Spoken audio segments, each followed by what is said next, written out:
Hey you guys, it's those Utah sisters, and today we're sharing the game Code Names.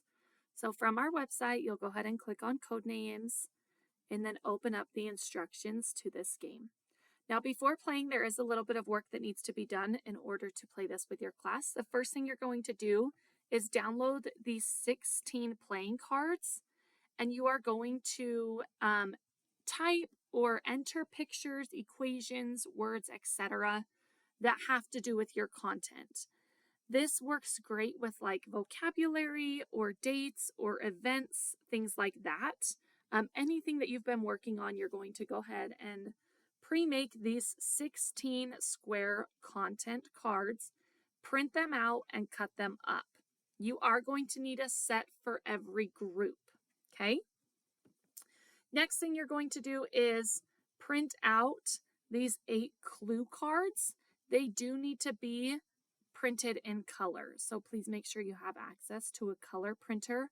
And another tip is they need to be printed on cardstock, so that way they are not see-through, okay? You don't want them to be able to be seen on the back side, so that's the purpose of the white cardstock. So go ahead, print those out, cut them up, and again, make sure you have a set for every group who's playing. And then a couple more things. You need 6 red cards, 6 blue cards, and 4 tan cards per group. You can do this just by cutting out squares of red, blue, and tan paper. If you want them to be the perfect size, go ahead and print off these templates in the colored paper, and that will give you the exact size. However, you can just cut up paper, whatever's easiest for you. All right. So to get this game started, you're going to divide students into groups of 6 to 8 players. Every group is going to need those 16 content cards, 8 clue cards, and then these colored cards down at the bottom of the materials needed. To set up their board, each group is going to arrange their 16 content cards in a 4x4 square face up on the table. So you can read what is on the cards as they're face up. The layout does not need to match other groups, so they can put these cards in any order they want as long as it's in a 4x4 square. You're going to divide each group up into 2 teams, a red team and a blue team, or have them divide themselves up. Each round, both teams choose 1 clue giver, and the remaining players are the guessers. So the goal of this game is to be the team to correctly identify all of their color-coded cards on the board using clues from their clue giver before the other team does. Sounds simple, but it's actually pretty tricky.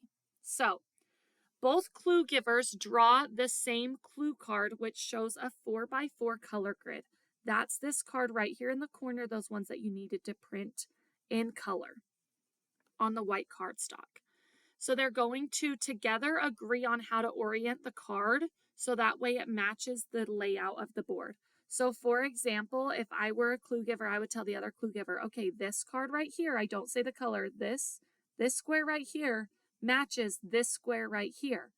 And this corner right here matches this corner right here to make sure that the 2 clue givers are in agreement on the orientation of the board.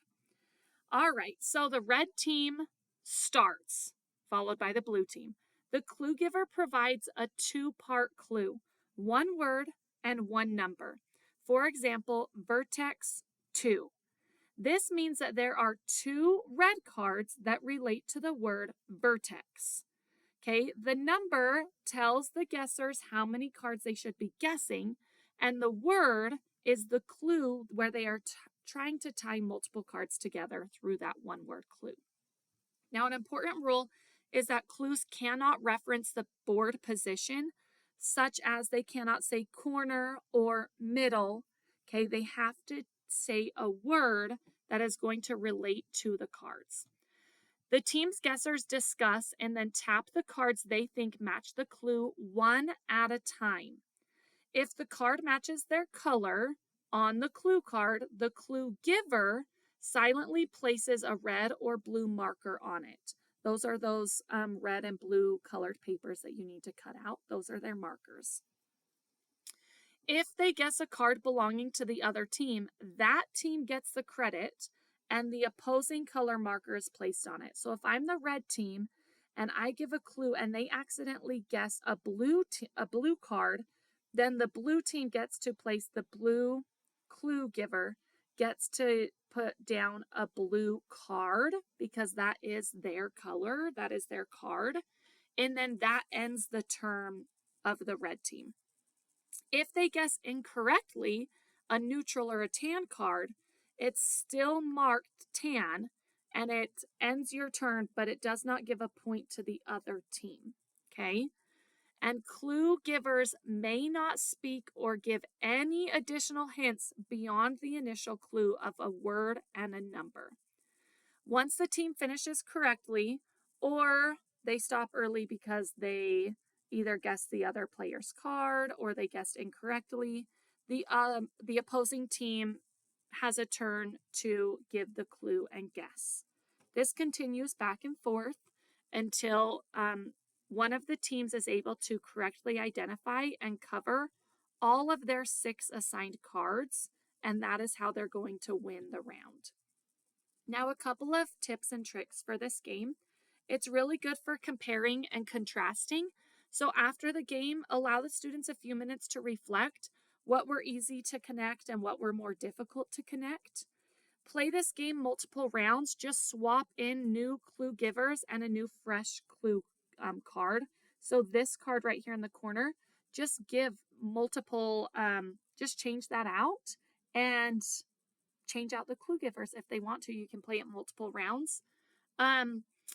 If students haven't played games like Codenames, start with a non-content version as a fun intro during the first week of school. Okay, so you can just print pictures. There's a Disney version of this game, anything like that, rather than starting with content. So that way students can start to adjust to the rules and how the game works before it's introduced with an academic content. And then just give the clue giver a little bit of a pressure warning. Giving the clues can feel intense and a lot of pressure, so let students choose who wants to take on that role. Both clue giver and clue guesser require a lot of thinking, and there is pressure to both. However, it does feel like the person giving the clues feels the most amount of pressure, so just give them a little bit of warning there. This is a super fun game. It does involve a lot of thinking. It is quite rigorous, which is fantastic to give students a little bit of a challenge. So if you play this game in your classroom, be sure to tag us at those Utah Sisters and have an amazing day. Bye.